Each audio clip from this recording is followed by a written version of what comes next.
विद्यालय छात्र छात्री को पाठ पढ़ाऊँच कृषक कथाटी अलग लगुले भी सत।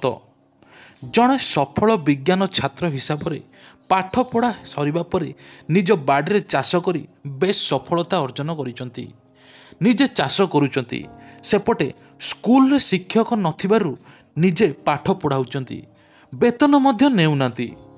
जाजपुर ब्लॉकर एरबा पंचायतर इंदिरोई ग्रामर कुलमणि नायक जी कि सरकारी स्कूल रे मागणा शिक्षादान करी एक नियारा परिचय सृष्टि करिसंती। कुलमणि नायक पिलाटी दिनरु मेधावी छात्र थिबा बेले विज्ञान रे युक्त 3 पर्यंत पाठ पढ़ी पारिथिले, किंतु अधिक पाठ पढ़ा पई बाधक साजिथिला अर्थ। परवर्ती समय रे बन्या पाबलित अंचलरू से पनीपरिबा चाष करी पेशा जीविका आरंभ करथिले।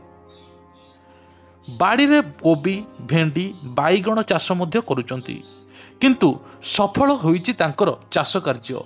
आ 2 वर्ष हैला निजस्व उद्यम रे 1.5 एकर जमीरो विभिन्न प्रकार चाष करुचंती, जेउथिरे थाईलैंड बरकोली काश्मीरी आपिल चेरी प्रभृति चाष मध्य करुचंती।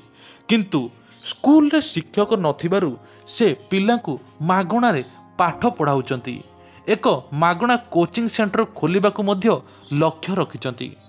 एपरी कार्यशैली जोगु से जड़े सफल चाषी सह जड़े आदर्श शिक्षकर परिचय पाइचंती। एभली कार्य को सबु महल रे प्रशंसा करा जायछि।